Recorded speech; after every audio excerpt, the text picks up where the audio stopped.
నమస్తే, welcome to political bridge.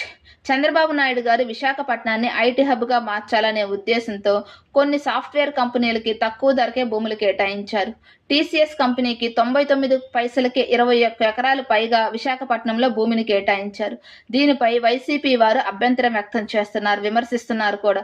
కొన్ని కోట్ల టర్నోవర్ ఉన్న కంపెనీకి అన్ని తక్కువ ధరకి భూములు ఎందుకు అమ్ముతున్నారు అని విమర్శిస్తున్నారు ప్రభుత్వాన్ని. దీనికి చంద్రబాబు నాయుడు గారు తక్కువ ధరకే భూములు ఇవ్వడం వల్ల ఆ కంపెనీని అనుసరించి ఇంకా చాలా కంపెనీలు ఆంధ్రప్రదేశ్లో పెట్టుబడులు పెట్టడానికి వస్తాయి.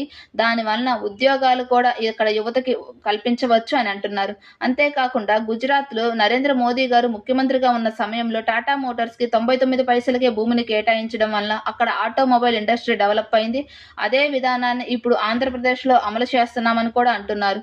అంతేకాకుండా దీనికి వైసీపీ వారు కూడా ప్రభుత్వాన్ని ఈ భూ కేటాయింపుల విషయంలో మీరు వేరే విధంగా ప్రైవేట్ సంస్థలకు కూడా రియల్ ఎస్టేట్ కంపెనీస్ కూడా భూములు కేటాయిస్తున్నారు తక్కువ ధరకే.